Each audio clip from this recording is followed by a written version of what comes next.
Olá, sejam muito bem-vindos a mais um episódio do podcast Cérebro do Namura, o podcast do empreendedor.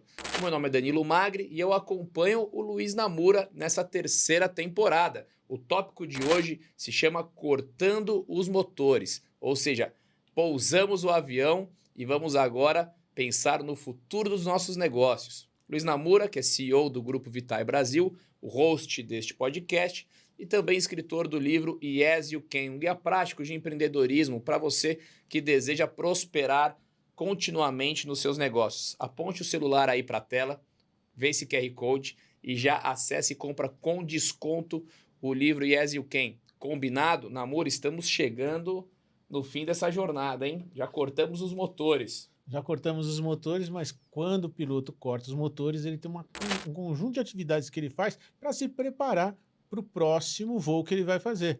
Você, como empresário, quando corta os motores em linguagem figurada, é quando você está mais calmo, eventualmente na sua casa, pensando no futuro da sua empresa, o que você vai fazer para continuar a ter o sucesso que você está tendo até agora.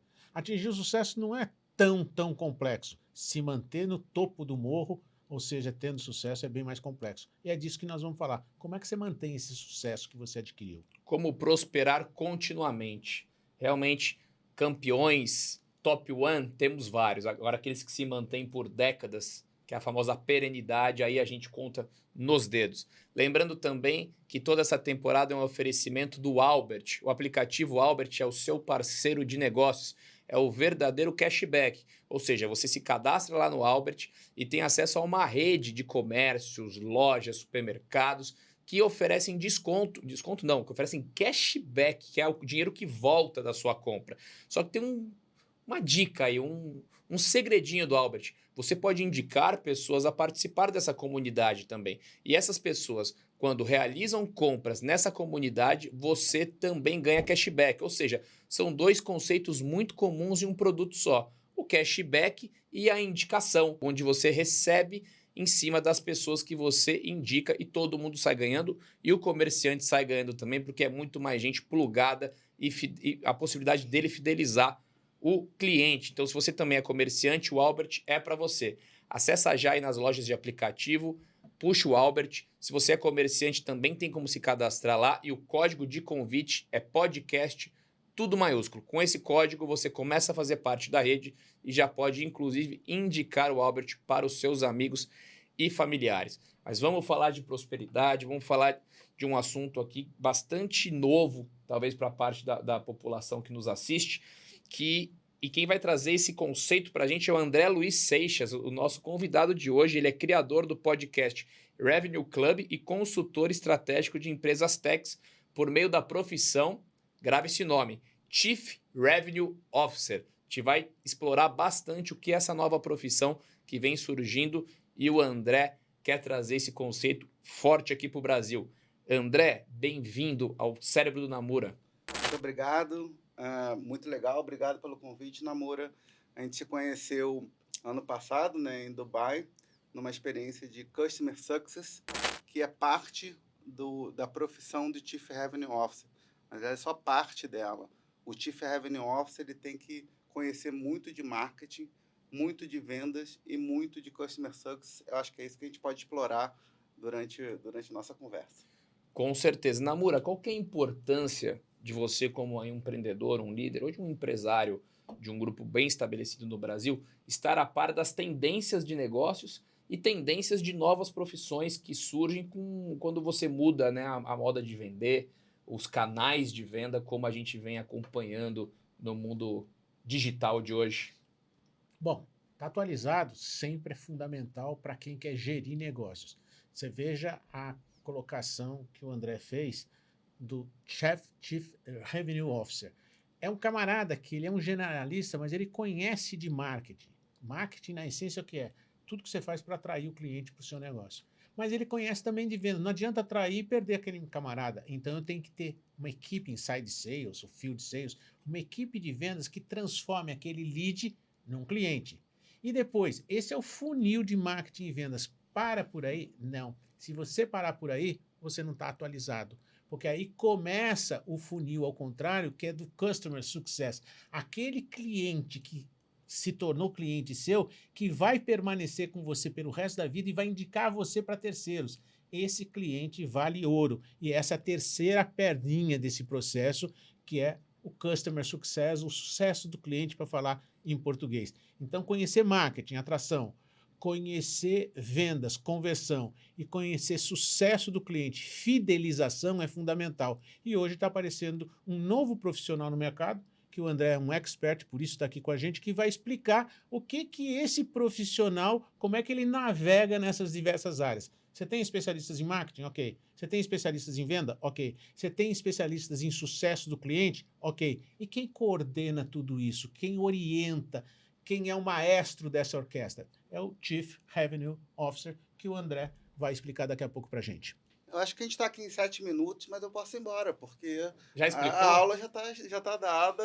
Eu vou embora, porque não tem mais o que falar. Não tô brincando. Mas exatamente, né, André? Explica então o que é o Chief Revenue Officer, um chefe da receita do escritório, vamos dizer assim, um resumo. Ele é realmente essa pessoa que tem a visão global, ele organiza os canais de venda. Hoje a gente fala muito, né, de LTV, de o custo do clique, como é que são as conversões digitais. Eu entendo que essa profissão ela surgiu dessa necessidade de começar a condensar os vários canais e várias receitas. Sempre algo se inicia pela necessidade de mercado. Então, hoje, uma startup, por exemplo, ela tem o conceito de MVP. Né? Ela lança um produto no mercado, ela muda o programa voando, né, como você gosta de fazer, e o mercado que diz o que quer ser comprado, e não ela que vai... Ela tem uma ideia, e aí ela joga no mercado e isso se molda, é assim que as startups nascem. A profissão do Chief Revenue Officer não é muito diferente. Por quê?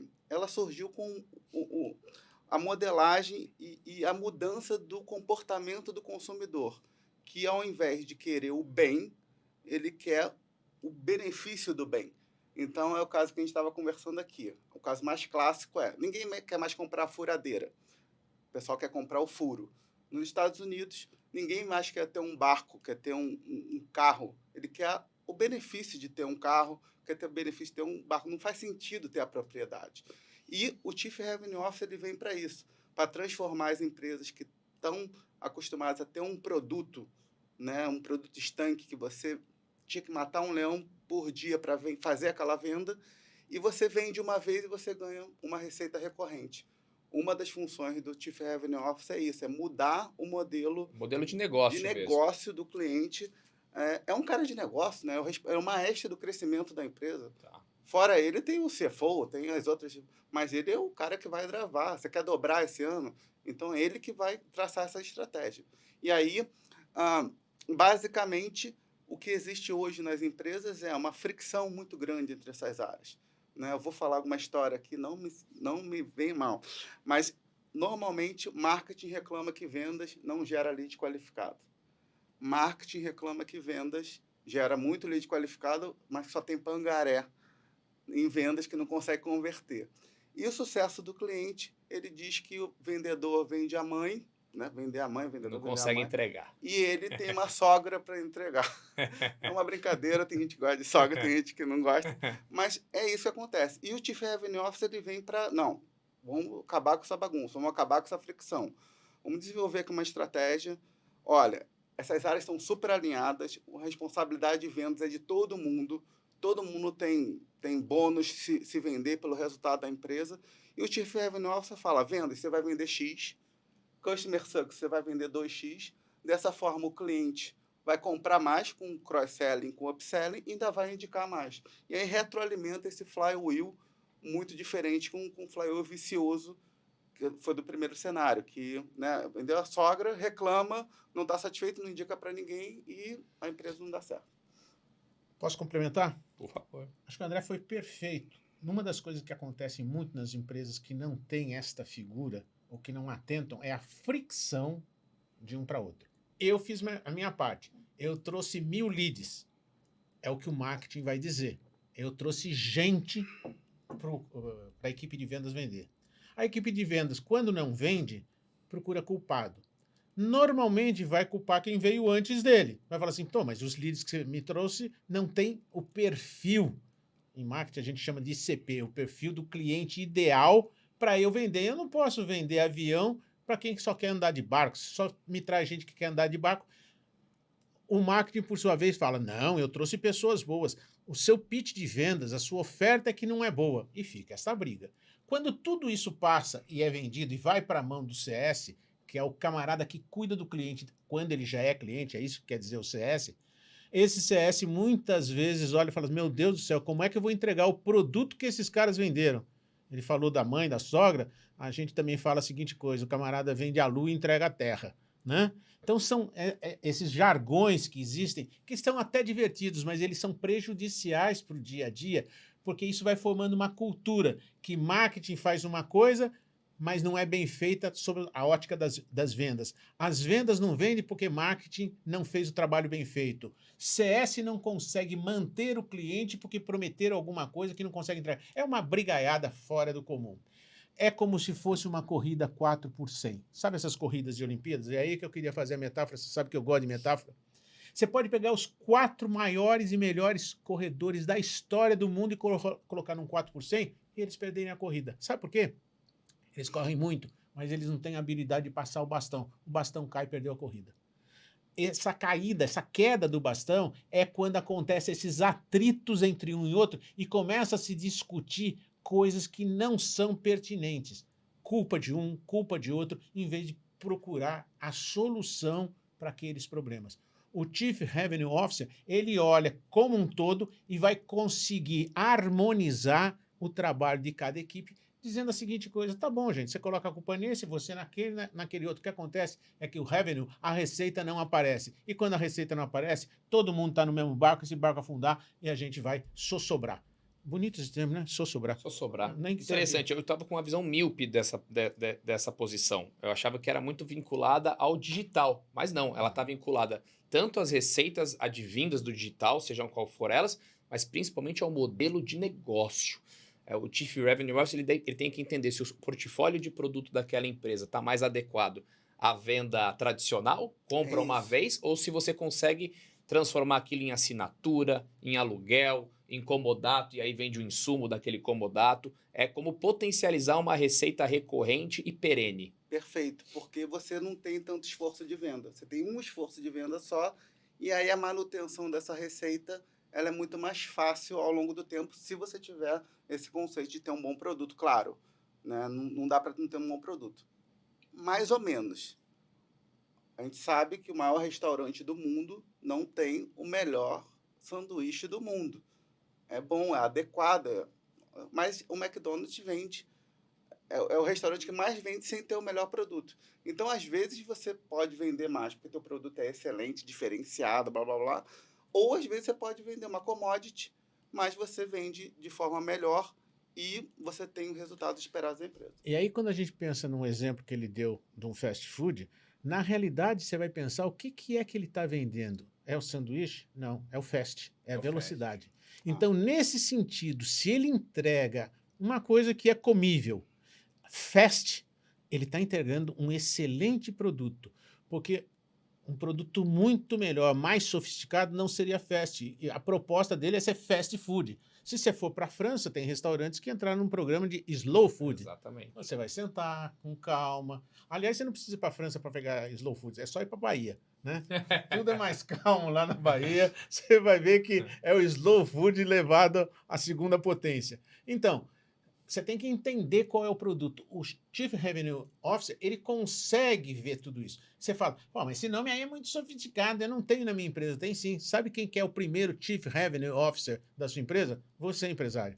Porque você pensa no marketing, você pensa nas vendas, você pensa no pós-venda, você quer atender o cliente. E aí, quando você segmenta as suas equipes, porque você começa a crescer, algumas dessas áreas vão se especializando. E ele vai saber mais do que você. O cara de marketing sabe atrair, sabe mexer nas redes sociais melhor do que você. O cara de vendas, de tanto estar com o umbigo no balcão conversando, o pitch dele vai melhorando, a conversa dele vai melhorando. E depois, o cara que presta atenção no cliente, o customer service, o Success, esse camarada também começa a escutar as reclamações que podem vir da implantação daquele produto, vai levar isso para o marketing, vai levar para a área de produto e tudo isso se harmoniza. Então tem que ter alguém que tenha essa visão global, essa visão de floresta, porque cada um desses elementos vai ter a visão da árvore que eles estão fazendo crescer.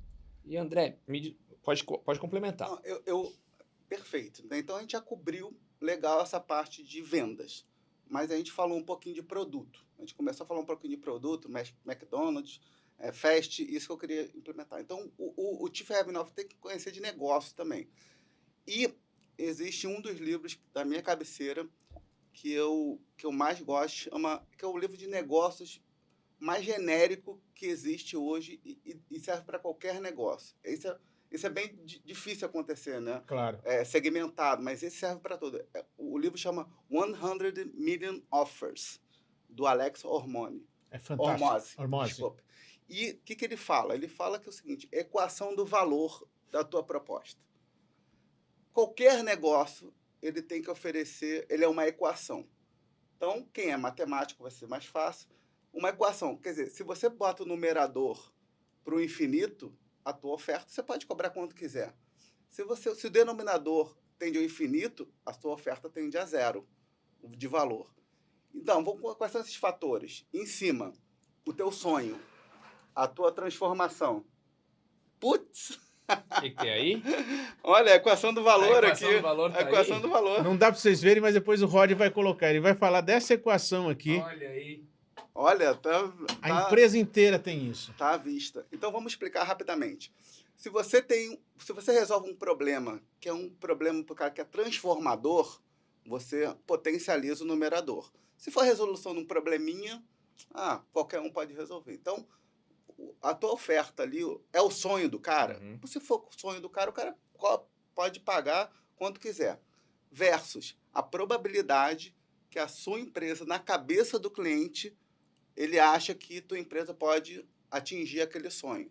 Dividido pelo tempo e esforço. Quanto mais tempo, né, vou aumentar aqui o denominador, quanto mais tempo levar, menor a solução, o valor da solução. Quanto mais esforço, da mesma forma.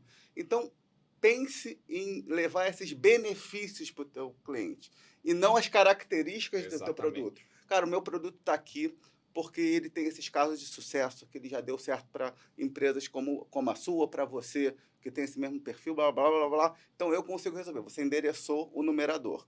E olha, qual é o meu diferencial? Que o que você fazia em um ano, você vai fazer em uma semana.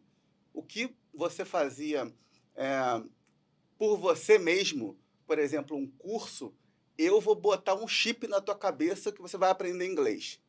Você entendeu? Rápido. O próprio custo das coisas, né? Olha, você teria que investir 1 milhão para começar a produzir. Hoje, com um aluguel de R$100 por mês, exato, você começa a produzir e paga isso em 10 anos. Quer dar um exemplo para tangibilizar para a galera, Danilo, você me permite? Dá um exemplo. Vamos lá. A equação que ele está falando se chama equação de valor. Valor, ela tem duas coisas. Valor igual. O sonho do cara multiplicado pela expectativa de realização, dividido pelo tempo e pelo esforço. Em função dessa equação, alguma coisa vale mais. Valor é como beleza. Eu não consigo muitas vezes quantificar a beleza, mas eu sei ver que aquilo é belo. Eu não consigo quantificar alguma coisa, mas aquilo tem valor para mim. Preço é o que a pessoa paga, valor é o que ela percebe, ok? Então vamos dar um exemplo do mesmo resultado, cobrando duas coisas diferentes por causa dessa equação do valor. Eu quero ficar chipado, então o que eu posso fazer? Meu sonho, ficar com o corpo em forma. A expectativa que eu tenho, se eu for na academia, eu vou ficar com o corpo em forma. O tempo que vai levar, agora no denominador, vai levar 1 ano. E o esforço? Eu tenho que fazer esse esforço físico. Quanto custa isso? Bom, para conseguir isso, tem toda essa equação, eu vou pagar R$200 por mês, ok? E a pessoa paga. Agora, eu posso ir num local de lipoaspiração, eu quero ficar chipado, eu vou ficar pela lipoaspiração. A expectativa de sucesso, já vi casos de sucesso ali, tem fotografias, todo mundo que entra lá fica. O tempo, 2 horas para fazer a cirurgia, o esforço, nada, eu estou dopado ali. Sabe quanto que eu pago para isso? R$20 mil. O mesmo resultado que eu quero de duas formas diferentes. Uma pessoa vê muito valor, porque ela atinge o resultado com muito menos tempo e muito menos esforço. Para isso, ela vale mais. Já que vale mais para ela, ela quer ir para a praia na semana que vem e não quer esperar um ano. Então, ela paga muito mais. Deu para entender essa equação? Essa é a equação do valor que você tem que ter em todos os seus negócios. Você tem que pensar em 4 coisas. O sonho que você vai realizar, a expectativa que a pessoa tem que esse sonho se realize com você, o tempo que ela vai gastar para realizar esse sonho e o esforço que ela vai fazer. Com essas 4 variáveis, você consegue valorizar muito o seu produto e a pessoa paga muito mais porque ela percebe valor no seu produto. É isso. Agora eu preciso voltar um passinho atrás. Só existe essa nova profissão porque existe uma necessidade de consumo diferente. Perfeito. André, na sua opinião, quais foram os pilares, as tendências de consumo que obrigaram o mundo a sair da propriedade para a posse, como diz o Namura, do ter para usufruir, do comprar para assinar? Alguma coisa aconteceu para que as pessoas começassem a enxergar produtos e serviços de forma diferente, as empresas foram se adaptando a tal ponto que necessita ter algum gestor agora para olhar tudo isso. Qual foi essa mudança, esse catalisador? Tá. A profissão ela começou quando as empresas de software, que vendiam licenças de software por 1 milhão, 10 milhões, elas... E aí, muito advento de tecnologia, né, Namura? Você não... Como é que você ia... Por mais que você falasse... O cliente... Você não consegue repassar o preço da tecnologia. Como é que você vai fazer isso? O meu cliente fala assim, eu quero pagar como serviço. Pô, mas eu não consigo te entregar como serviço. Mas aí surgiu o cloud computing. E aí as empresas mais espertas de software colocaram o software dela na nuvem e ofereceram um modelo por usuário, por assinatura. E foi aí que começou? Foi aí que começou. Foi aqui que começou o Chief Heaven Office. Eu vou brigar com ele. Não foi isso, amor? Não foi isso. Isso veio muito depois. Em 1995, nós ganhamos... Agora eu vou meter minha colher. Nós ganhamos uma concorrência em São Paulo para oferecer computadores. E tinha um software que a gente tinha que oferecer para a gestão das escolas. Tinha uma empresa aqui em São José dos Campos, acho que ainda tem, que oferecia o software Sofia. E nós fizemos uma parceria com o Sofia, os caras são muito bons, e eles vendiam o Sofia em box. Era o que a gente chamava de box mover. Eu cheguei para a Prefeitura de São Paulo e falei a seguinte coisa, eu instalo, mas eu quero cobrar R$1 por aluno por mês. A gente colocava o software e R$1 por aluno por mês era... Soa barato. Psicologicamente, era tão... o viés do preço baixo que as pessoas têm, era tão barato que todo mundo fazia. Sim. Acreditava nisso. Só que São Paulo tinha, nesta época, 1.200.000 alunos. A R$1 por mês, por aluno, era R$1.200.000 por mês. Em 12 meses eram 14, 15 milhões.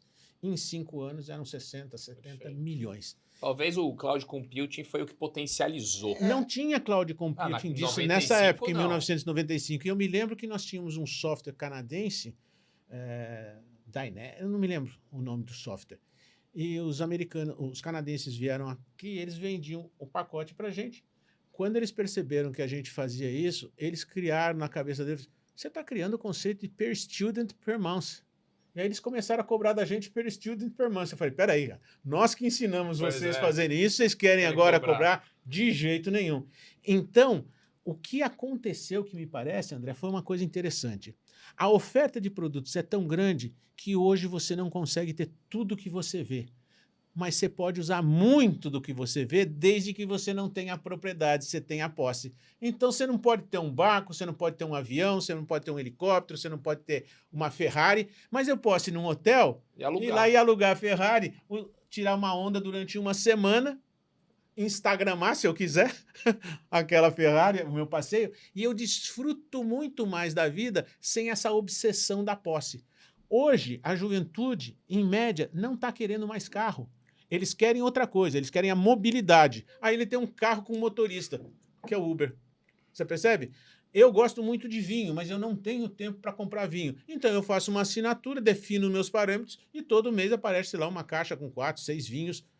esse modelo mental é que está mudando e Exato. fazendo com que as pessoas percebam que para elas é vantajoso e para as empresas também é vantajoso. Você imagina distribuir software antes da nuvem, distribuir software em caixinha Em para 1 massa. bilhão de pessoas. A loucura. Aí não. Eu estou pagando todo ano uma assinatura anual ou mensal e de vez em quando aparece o software com uma novidade porque eles têm dinheiro para melhorar o software. É bom para todo mundo. Vocês não acham também que além dessa questão de tendência de consumo, de procurar o benefício, houve também uma questão de restrição financeira? Os bens hoje, com a inflação versus salário, o gap aumentou. Então você realmente não consegue adquirir tudo o que Perfeito. você quer. Então você começa a encontrar alternativas para pagar menos por mês e tentar alcançar esse mesmo usufruir. produto. É exatamente o que o Namura falou. Você me perguntou quando surgiu a profissão. A profissão ela surgiu No cloud computing. no mundo de tecnologia, Tá. né, no cloud computing, no software as a service. E hoje já existe em outras indústrias também Chief Revenue Office para fazer esse modelo. Mas o modelo de negócio existe desde os primórdios. Mas é isso que eu ia te perguntar. Quais indústrias já estão com Chief Revenue Officer? Além da tech ou da indústria de software? Olha, várias. Por exemplo, e quando não está, ela deveria ter. Porque o cara que... A GM, por exemplo, Uhum. que quer parar de vender carro e vender assinatura de carro. O cara ideal Seria é esse. ele. Seria ele. Perfeito. Mas onde ele está no organograma? Ele está reportando para o CEO. Tá. E aí eu vou falar um pouquinho mais de outra profissão também que surge, bem legal. Mas o ponto é esse. O modelo de negócio já existe há muito tempo. Desde que você não compra casa, você aluga a casa. É basicamente a mesma isso. coisa. Sim. Não tem. Agora, o nome da profissão, ela veio do advento de tecnologia e como eu tenho todo um histórico de ter formação em ciência da computação e sempre... E aí eu nunca trabalhei profissionalmente e escrevi um código. Eu já fui para a área de vendas. Né? Muito inspirado no meu avô, que também começou Namura como ajudante de limpeza e ele progrediu na carreira sempre pensando que vendas era relacionamento. Então ele ia falar com os parceiros pessoalmente, ia almoçar. Que legal. Ele sabia que é humanizado, que a gente fala hoje de humanizado, ele sabia que é coisa humanizada. E ele se tornou o braço direito do Arthur Sendas, lá no Rio de Janeiro. Ele pegou as Casas Sendas, que era uma loja, expandiu para centenas de lojas e no final da vida dele ali, o grupo foi vendido para o GPA, para o Grupo Pão de Açúcar. Então foi um cara que eu admiro muito. Ó, presta atenção no que ele está dizendo, porque daqui uns 2 episódios, mais ou menos, nós vamos tratar desse assunto, né?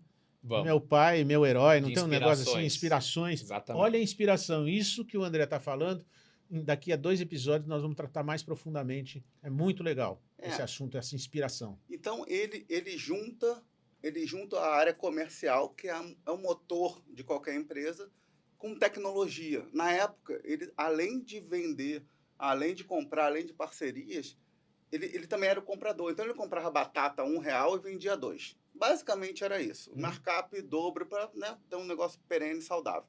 Só que ele começou a vir tecnologia ali nos anos 60, 70, e ele comprava um computador e economizava R$1 milhão.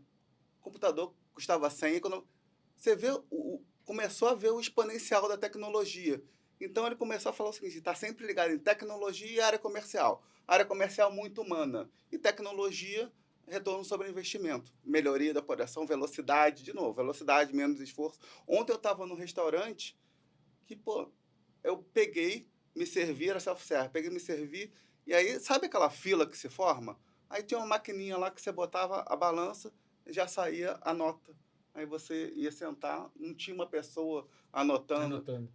Então, é incrível. E sempre o valor, olha o valor dessa maquininha para o cara. Exatamente. Cara, já se paga. Você não vai tirar uma pessoa ali, vai economizar fila, vai poder atender mais clientes. Revenue na veia. Um restaurante poderia ter um Chief Revenue Office que implementasse porque às vezes quem está assistindo fala, não, isso aí é coisa de Microsoft, de Dell, de Apple, eu estou muito pequeno para isso. Não, um restaurante por quilo consegue ter um conceito de modelo de negócio e um Chief Revenue Officer. Olha que a importância dessa pessoa, porque essa pessoa, como ela não está totalmente especializada e focada, o cara de marketing está olhando só aquilo, o cara de venda só aquilo, o de serviço do cliente, sucesso do cliente só aquilo.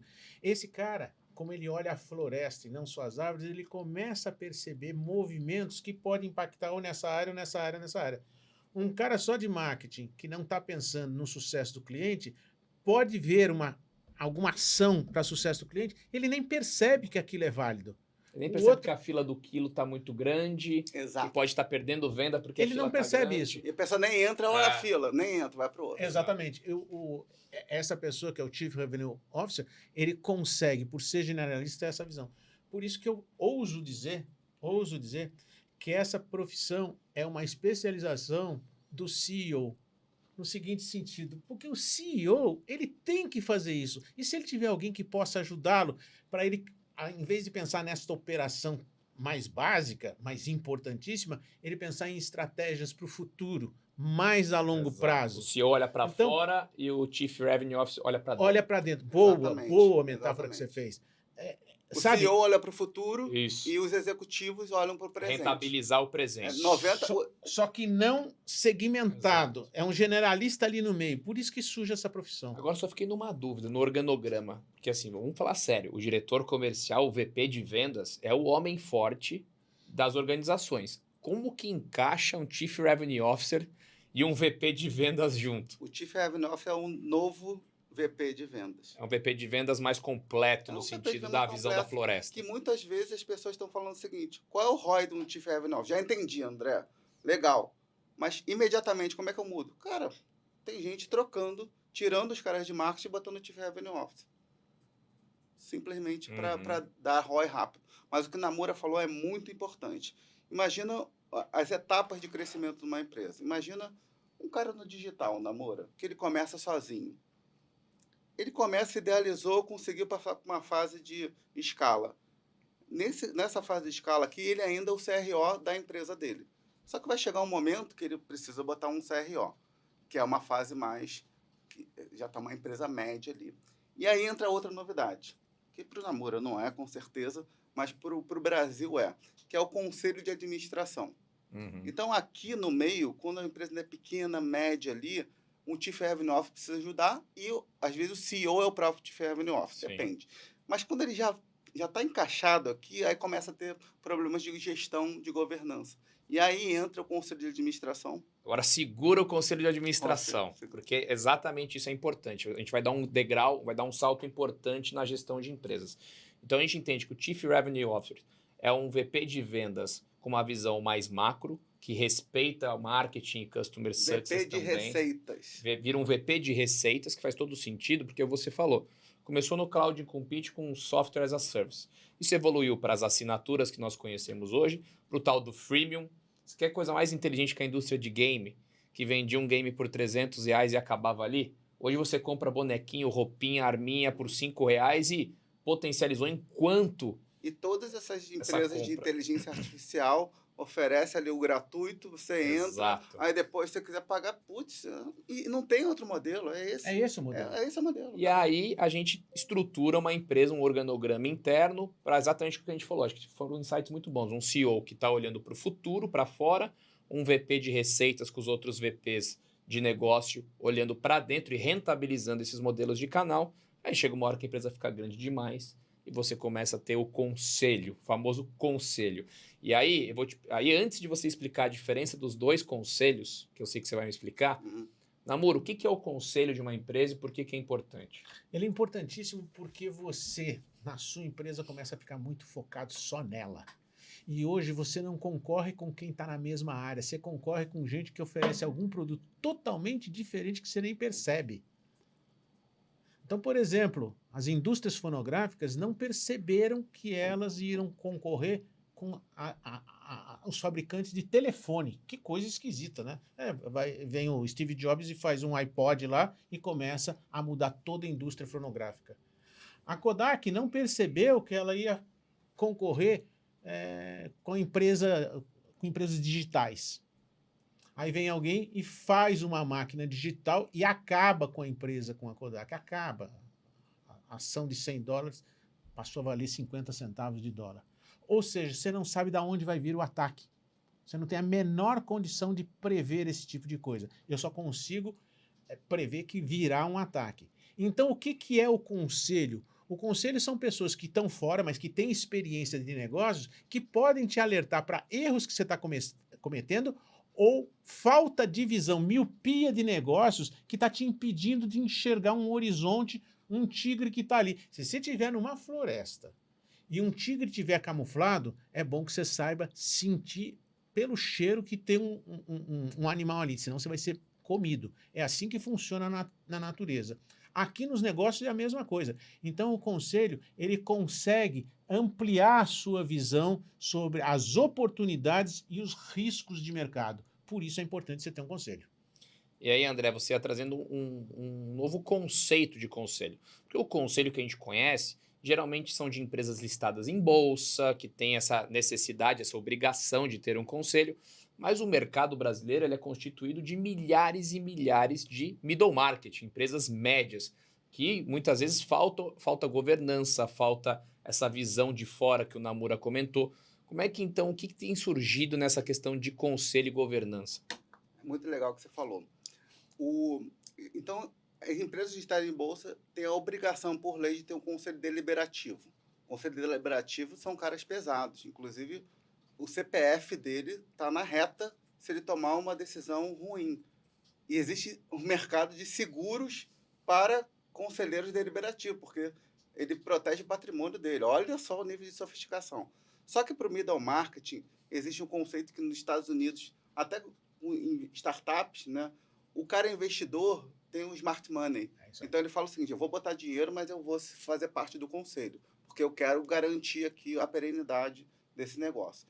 E aí o conselho, ele já diverge um pouquinho do Chief Revenue Officer, que é um generalista. O conselho, normalmente ele tem cara de especialista. Finanças é a primeira coisa.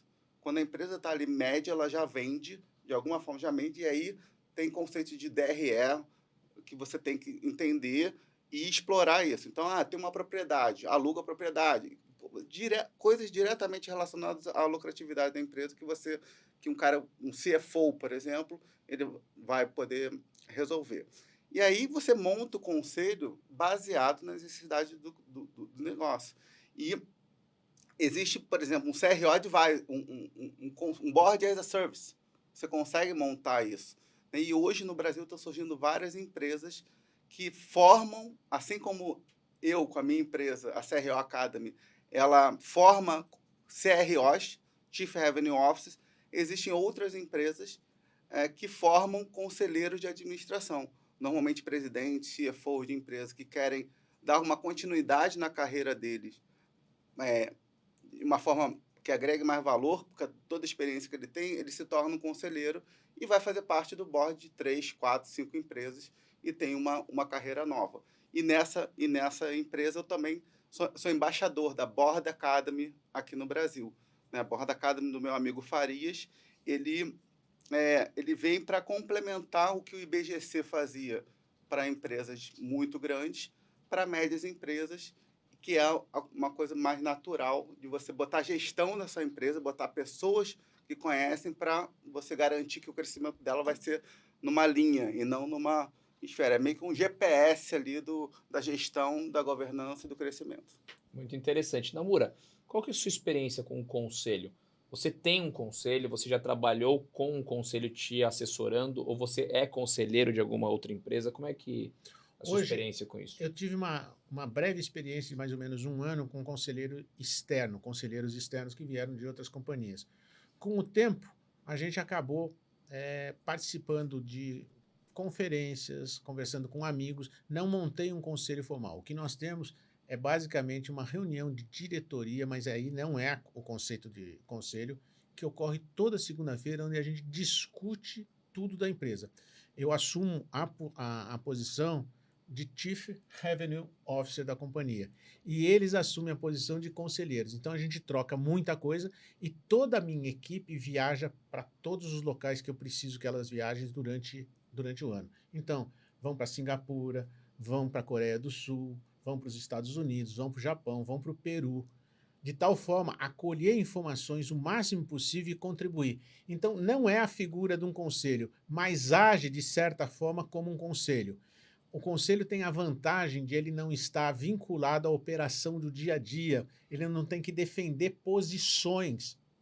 E aí, para que você faça com que internamente, se você ainda não tem um conselho, você possa agir como um conselho, aí vem uma liderança aberta, para que as pessoas possam se expor, possam expor os seus acertos e os seus erros sem medo de ser punidas.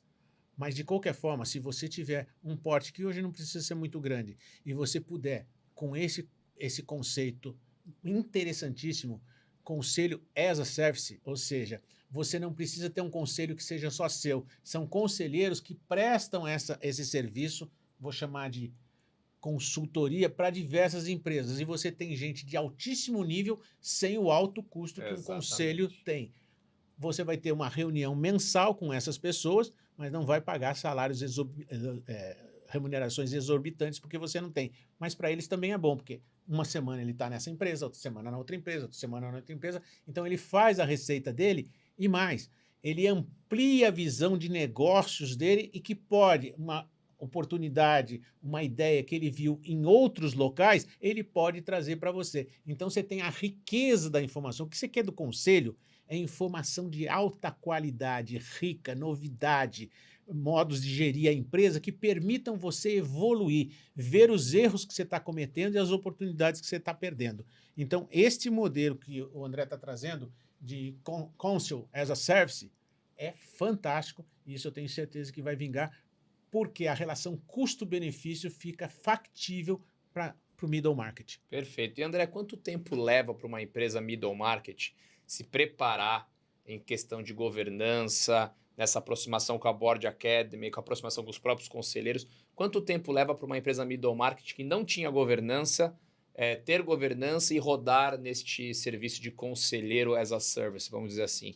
Eu vou te provar que eu sou um Chief Revenue Officer bom, que eu faço isso assim, sem tempo, instantaneamente, com mínimo esforço para você.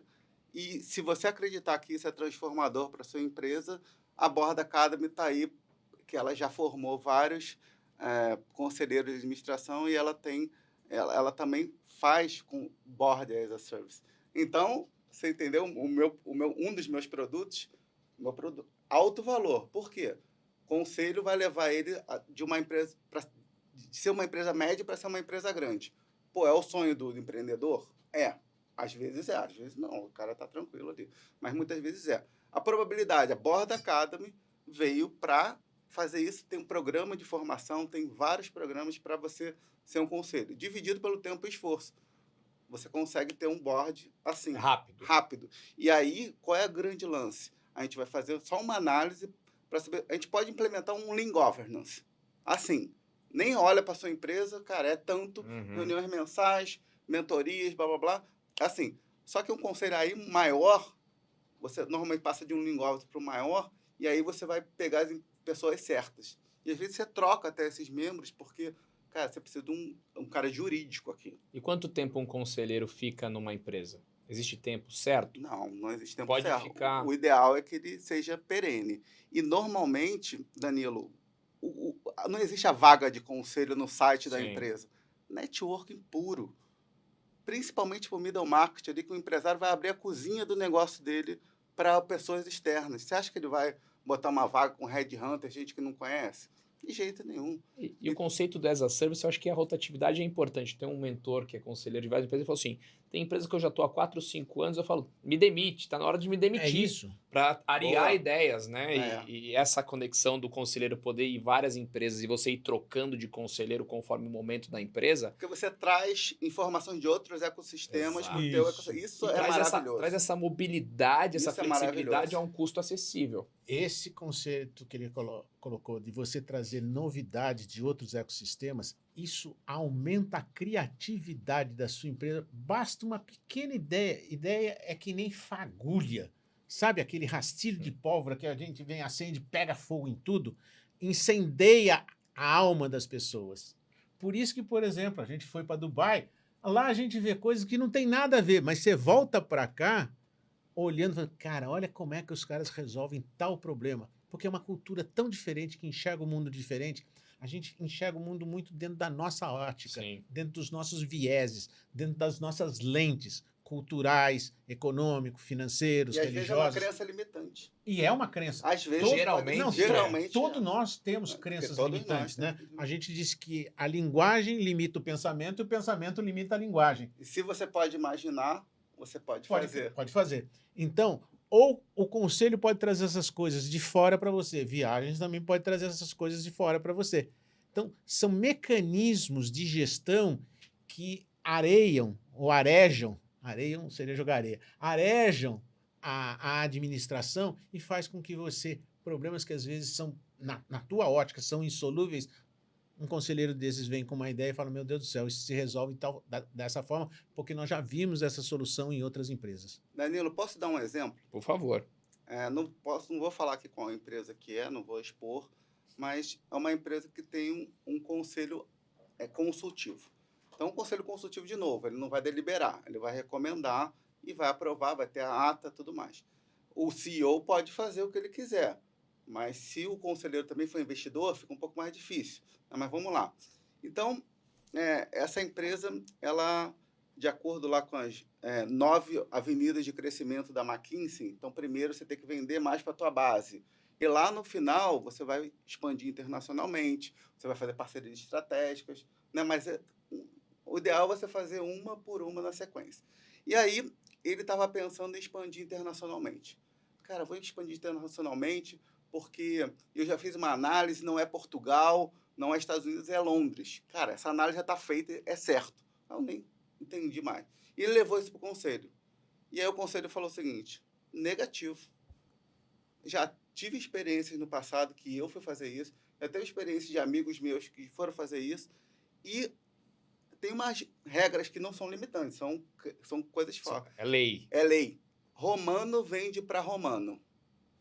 Então, por que você, brasileiro, acha que vai vender para um cara em Londres e o cara de Londres não vai vender para ele de forma mais em quantidade? Então, cara, calma aí. Antes de expandir internacionalmente, qual é o tamanho do mercado do Brasil?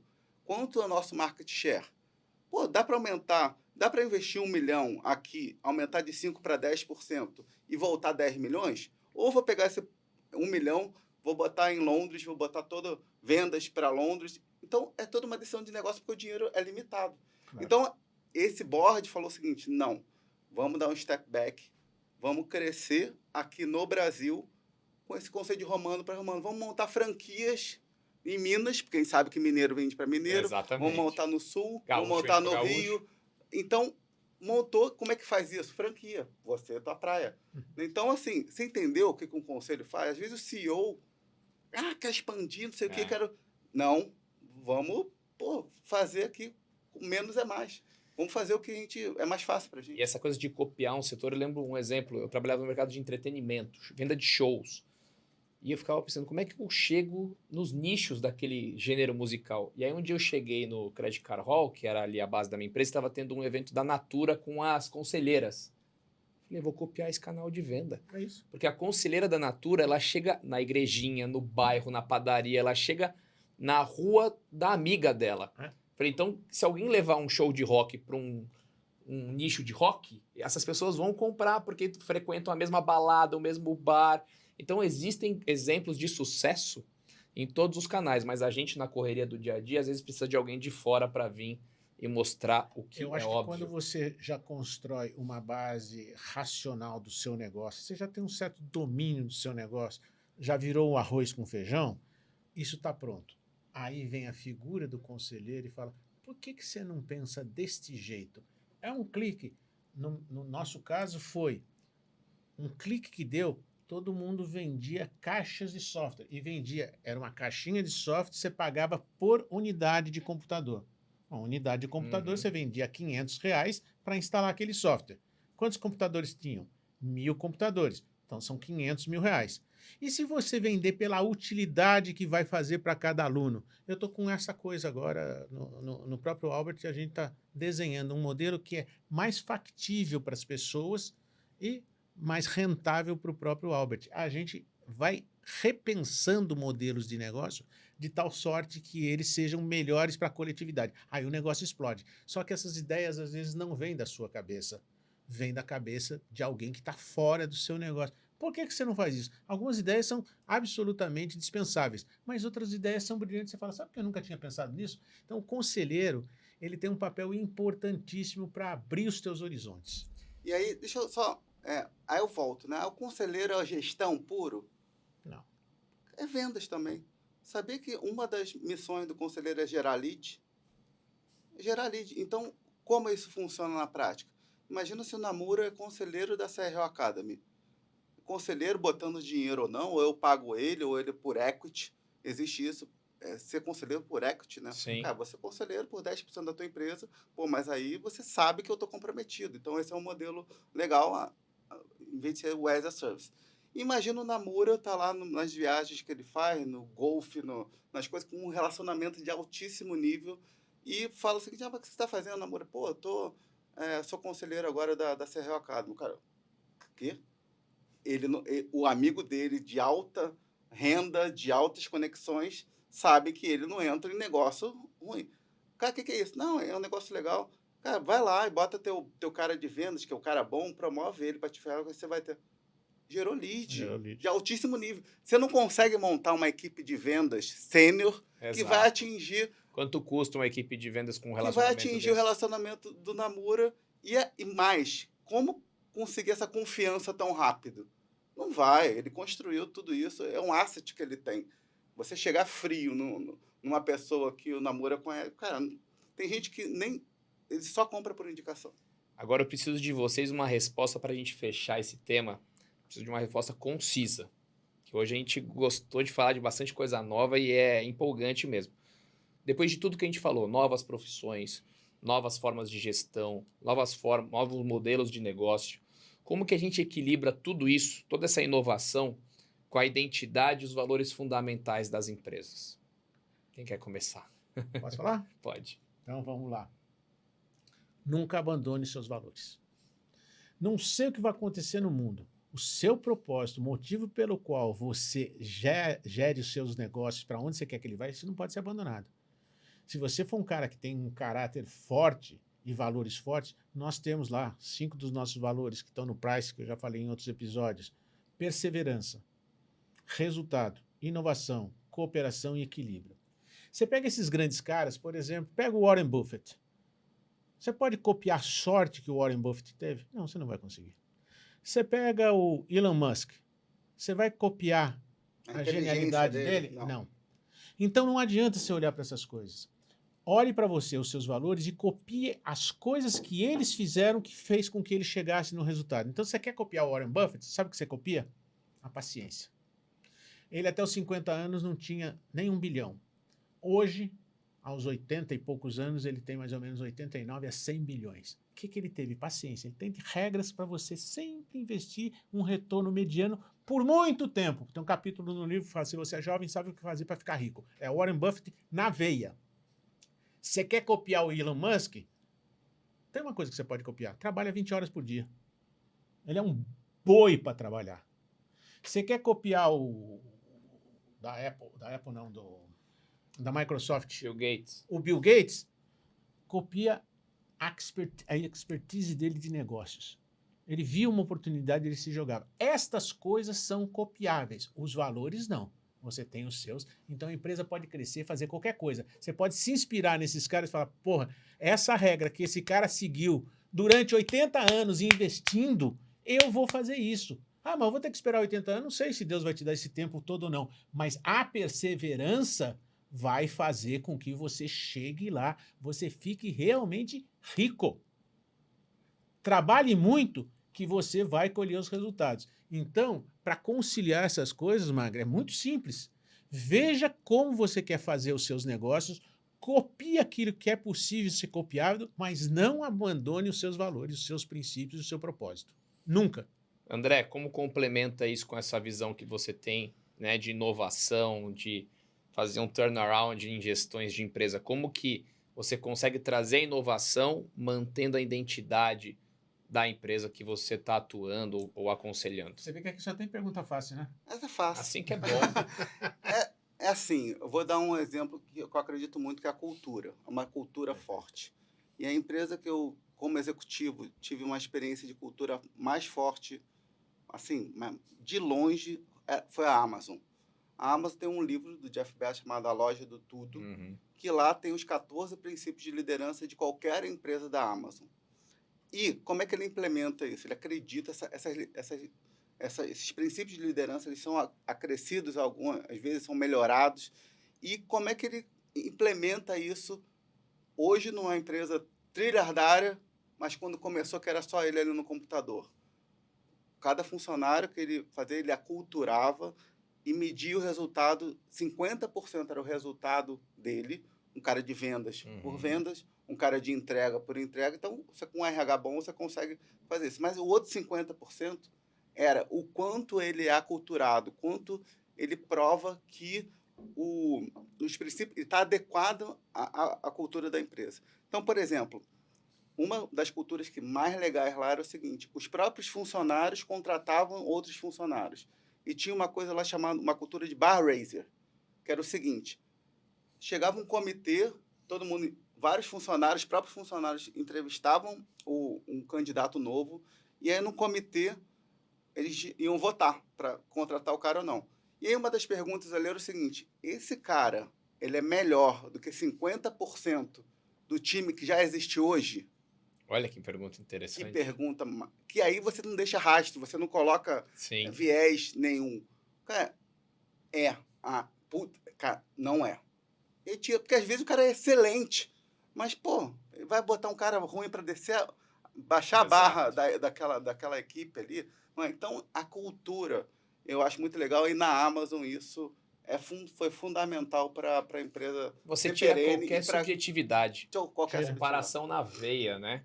Bom, pessoal, o papo tá ótimo, mas a gente precisa encaminhar para o final desse episódio. Mas antes, 2 recadinhos e a frase final que a gente sempre filosofa antes de terminar o episódio. Lembrando que o Albert é o patrocinador do Cérebro do Namura, é o seu aplicativo de cashback, o seu verdadeiro parceiro de negócios. Você que é comerciante, acessa aí oialbert.com.br, cadastra o seu estabelecimento. E você que é usuário, gosta de cashback e gosta de receber cashback quando os seus indicados também realizam compras, o Albert é o seu aplicativo, está em todas as lojas de aplicativo da Google, da Apple, vale a pena conferir, tem ali parceiros de primeiríssima qualidade para você comprar, receber cashback e criar essa fidelização entre comprador e vendedor. QR Code está na tela.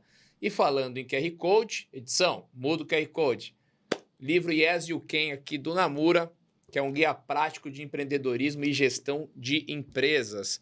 Todo esse podcast, todas as temporadas, inclusive esse episódio, são baseados em capítulos do livro Yes You Can, que tem uma analogia muito legal com um voo de um avião. Então, passa por todas as fases de um empreendedorismo, de uma empresa e os desafios comuns a todos os homens e mulheres de negócios que nos assistem. Com o QR Code aí na tela, você também tem desconto na compra do livro Yes You Can. Bom, e para terminar, temos mais uma frase hoje para a gente pensar a respeito do que falamos. A frase é do Luiz Namura mesmo, que é o nosso filósofo do dia. Confiança se constrói devagar. Para tal, haja profissionalmente, comprometa-se e cumpra o combinado. Bem literal essa frase, né, Namura? Bem literal, acho que ela se auto-explica. Você demora tanto para as pessoas confiarem em você, conhecerem você, acreditarem em você, abrirem as portas das casas delas, né, quando você está entrando com os seus produtos, e aí você fere esta confiança quando você eventualmente não segue os teus valores e os teus princípios. Aquilo que você demorou 10 anos para construir pode ser destruído assim, numa frase, num jeito. Meu Deus do céu, é um Big Brother? Não, não é um Big Brother. Você tem que ter a consciência clara de que as tuas atitudes impactam as pessoas. Então, esse bem que a gente constrói, que é a confiança que as pessoas depositam na gente, isso vale ouro, porque essa confiança vira negócios pelo resto da vida. Ninguém faz negócio com quem não se confia, com quem se desconfia. Portanto, você tem que zelar pela confiança que as pessoas depositam em você. E para isso, o André colocou muito bem, você tem que ter uma cultura forte, respeitar essa cultura, e a cultura é baseada em valores, princípios e propósito. Portanto, confiança se constrói devagar, mas se destrói muito rapidamente. E André, eu sei também que você tem aí uma mensagem final. Eu tenho várias. Primeiro, Namura, eu fui coautor do primeiro livro da Board Academy, chamado Os Conselheiros. Eu escrevi um artigo que fala desaprender e reaprender. Hoje, IA, por exemplo, é uma coisa que a gente não sabia. A gente está tendo que tirar slots da nossa agenda para coisas tradicionais, para botar essas inovações. Então, cada dia mais, você tem que desaprender alguma coisa e reaprender outra.